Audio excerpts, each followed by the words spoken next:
Tasawuf. Bersama kita dalami pesan Al-Quran setiap hari.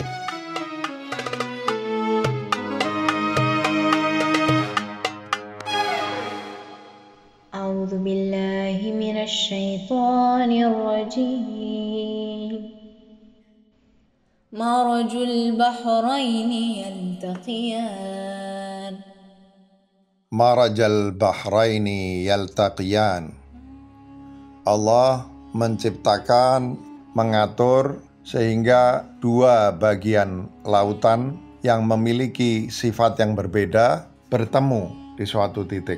Hal ini kiranya terkait dengan ayat Al-Quran di surat yang lain yang di dalamnya Allah mengungkapkan keajaiban ciptaannya, yaitu dalam bentuk adanya dua bagian lautan, yang satu rasanya asin sebagaimana umumnya rasa air laut, tapi ada bagian laut yang rasanya tawar, bahkan menyegarkan, bukan seperti air laut asin yang justru jika diminum menjadikan kita makin haus.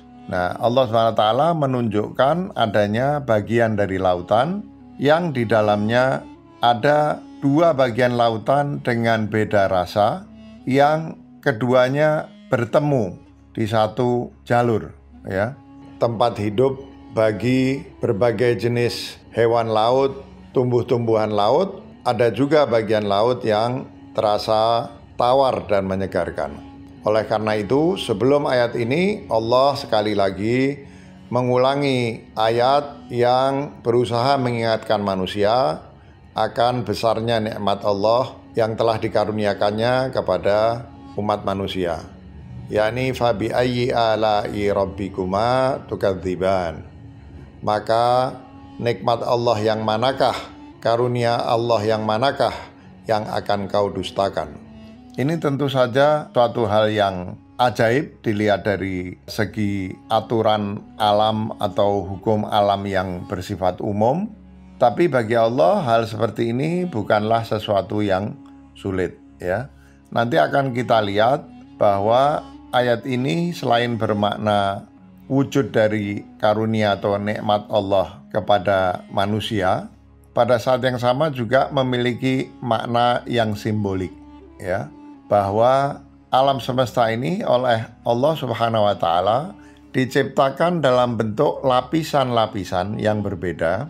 Tapi lapisan-lapisan berbeda itu selalu bersambung.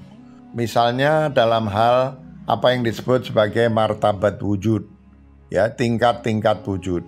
Wujud alam semesta ini oleh Allah SWT diciptakan dalam berbagai lapisan. Ada lapisan fisik, lapisan empiris yang disebut sebagai alam khalq atau alam tabi'i atau alam syahadah, ya.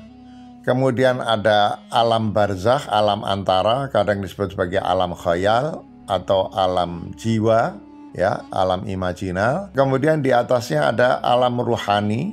Kemudian nanti di atasnya lagi ada apa yang disebut sebagai alam uluhiyah yang berhubungan dengan tingkatan-tingkatan yang lebih tinggi yang merupakan tingkatan-tingkatan sebagai hasil tanazul atau tajalli atau pengejawantahan dari zat Allah ke dalam tingkatan-tingkatan yang lebih rendah.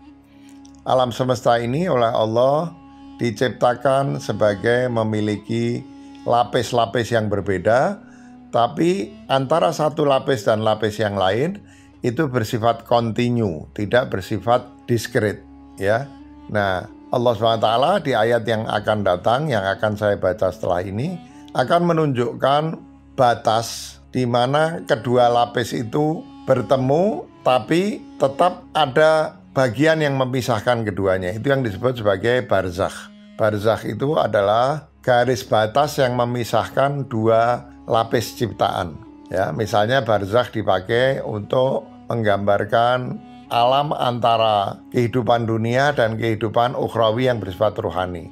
Nah, alam di tengahnya itu disebut sebagai alam kubur atau alam barzakh, ya. Kemudian nanti kita lihat bahwa batas yang memisahkan antara laut yang asin rasanya dan laut yang manis disebut juga sebagai barzakh, ya. Alam khayal yang memisahkan antara alam fisik dan alam rohani disebut juga sebagai barzakh ya. Baiklah, kita akan lengkapi makna ayat ini dengan membaca ayat dari surat Ar-Rahman yang setelah ini.